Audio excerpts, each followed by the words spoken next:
There is a saying that cannibals consume human flesh to survive.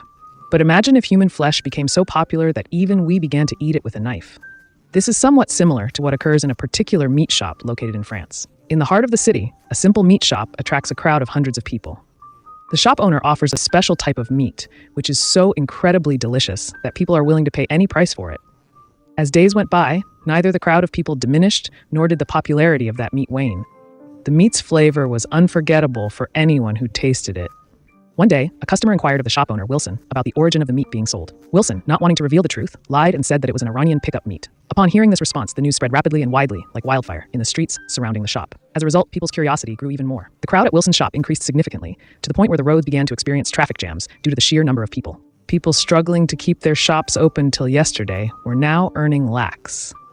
Meanwhile, large sweet factories were nearly shutting down because of this shop's sudden fame. However, it wasn't always like this. Just weeks ago, Winston's shop was deserted. Outwardly, Winston and his wife Sophie seemed to be doing well. However, the truth was that very few customers ever visited his shop. Winston had a habit of thoroughly massaging the meat before offering it for sale. He believed that this process improved the flavor of the meat significantly, but his customers thought it was simply revolting. One day, a group of activists stormed into his shop, splattering animal blood all over the sofa and assaulting the Zip Zencent. There are certain individuals who harbor intense animosity towards those who consume or sell meat. These individuals are known as vegans. Vegan activists frequently targeted and vandalized Winston's shop, causing it to fall into debt. One day, this guy visits his friend Mark at home. Like Winston, Mark was in the meat business, but his situation wasn't like Winston's. He had a successful shop.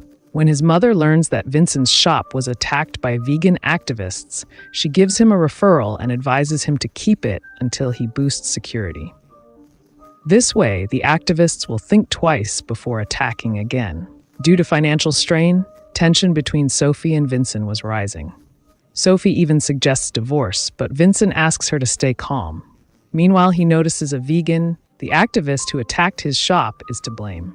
Vincent wanted to teach him a lesson by knocking him down. However, as he reverses his car, the activist unfortunately gets crushed beneath it and dies. Winston is about to call the police for assistance, but Sophie prevents him, arguing that they have committed murder, and no one would believe their story. Sophie then comes up with a plan to dismember the body and dispose of the parts in various locations. This idea she got from a serial killer. She even considers the possibility of blending the remains with pig meat and selling it, but Winston stops her from proceeding with that plan. They bring his corpse to their shop, and Winston starts cutting it into small pieces to dispose of it. Meanwhile, his ear gets cut off, falls down, and his dog eats it immediately. After hours of grinding and cutting it, Wilson dozes off and falls asleep. The next morning, he wakes up late, but when he looks at the table, he finds that Amit is not there. He gets very nervous. Before he can think of anything else, a customer comes to the shop and asks him for the same mitts that she had bought a while ago. It turns out that Sophie had mistakenly sent him human mitts instead of Picky's mitts. The woman liked it very much. Wilson forbids her from buying the meat, but the woman was unable to forget its taste. Unaware of the fact that it was human meat, Sophie started arguing with Wilson to sell it, after which Wilson had to sell it. To hide the truth behind its unique taste, Winston had to lie that it was Iranian pickled meat, which very few people in the world can prepare. Once the customer leaves, Winston tells Sophie he still likes human meat, which Sophie doesn't find odd. In fact, he believed this was the best way to dispose of the dead body. Winston felt he had lost his mind. He went to discard the mitt, but another man arrived, also wanting the same Iranian pop the woman had taken earlier. Gradually, that dead body became known as the Iranian mitt, and he made a lot of money selling both. Yet, he still doesn't get why people like it so much. One night, he tries it himself and finds it to be the best meat he's ever had. Sophie mentions the person they killed was vegan. These people avoid meat and animal products. Maybe that's why his meat was so delicious. She suggests, why not kill these vegans and sell their meat in our shop? People seem to like it, and we could make a lot of money. But Wilson stops her, saying she's talking about selling her humanity for money. The next day, his daughter Chloe brings her boyfriend Locust to meet them. Vincent had been eagerly waiting for this day. On that particular day, she had put in a lot of effort and cooked a really delicious meal with her own hands. However, when she serves it to Locust, he outright refuses to eat the dinner she had prepared with so much care.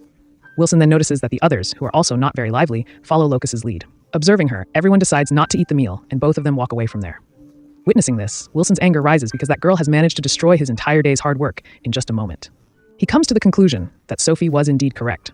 These vehicles should be completely eradicated from the world. On that particular night, both of them decide to visit a Vigne restaurant. They choose the owner of the restaurant from among the many Vigne people present there. The plan was straightforward. They needed to kill him, then chop him into pieces, grind him, and sell him. As they follow him with the meat-cutting knife, just when they are about to attack, his body begins trembling with fear. Overcome by this fear, he runs away from the place without carrying out the killing. Sufi mentions needing more practice, so the next day he acts as a vegan activist's beach advocate. Among many, he searches for the most vulnerable target. Throughout the day, he encounters various individuals. Eventually, he meets a slender man who values his dedication and passion for animals. Sufi had located his target. He invited the man to the parking area, pretending he wanted to talk. As planned, he began contemplating various ways to kill him. However, his plan was thwarted again when he noticed the thin man arrived with friends. Wilson quickly hides his knife and begins to leave, but those people stop him. They tell him that today they are planning to attack a meat shop and insist he join them.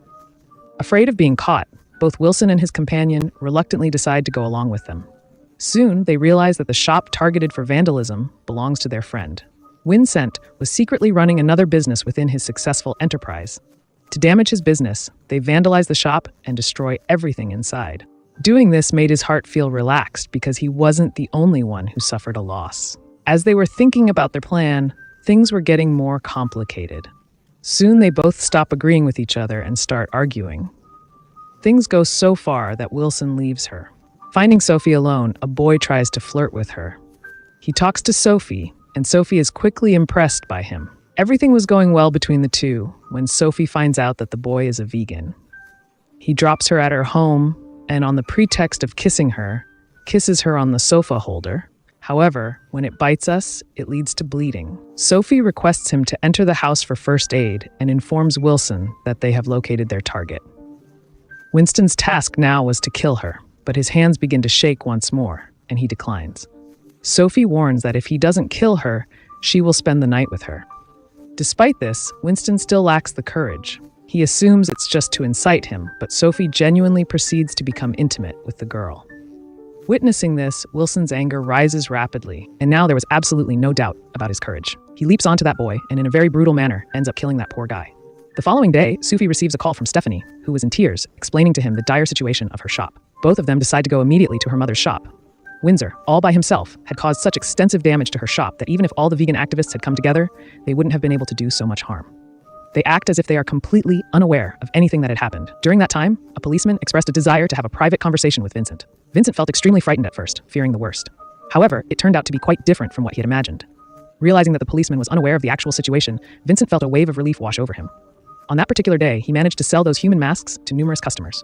There was such a long line of people waiting to purchase them that all the meat was sold out within just a few minutes. Following this, whenever they required meat, they would venture out to hunt.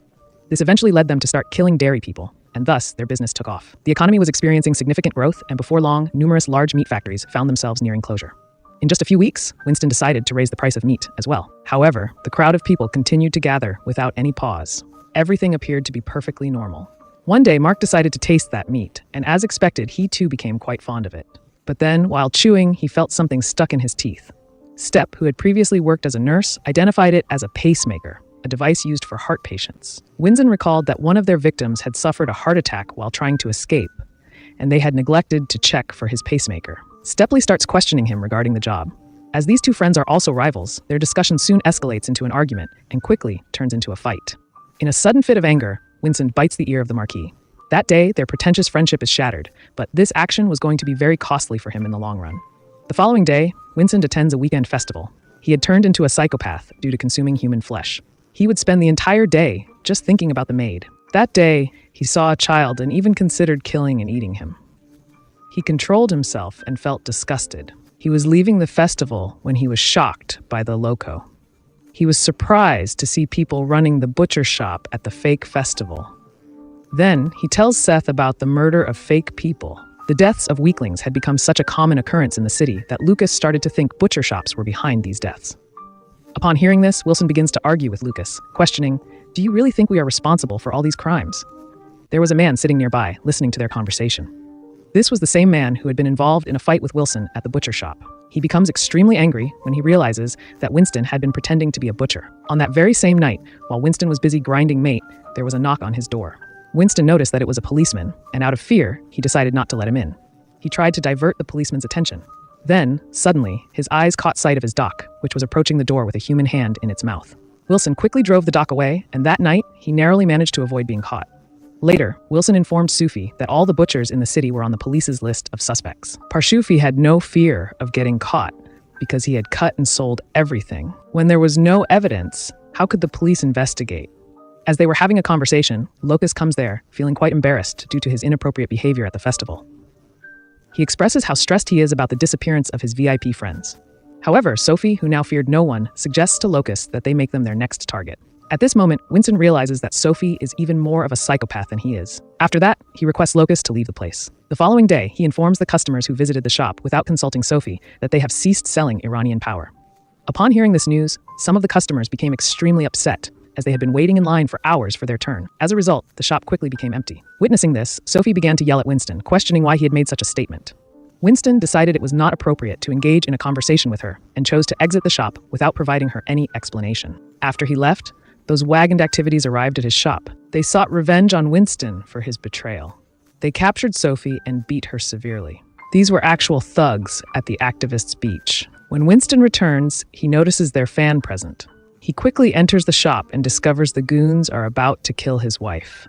He wastes no time attacking, killing two instantly. Perek hangs Vincent on a meat hook. Just as he's about to kill him, Sophie regains her senses and kills Perek by stabbing a sharp hook into his eye.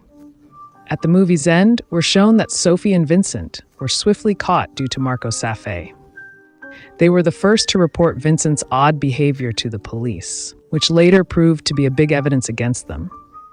Vincent and Sophie had committed a total of 30 murders, due to which they were sentenced to death, and this is where the movie ends. I hope you liked this story. Thank you for watching.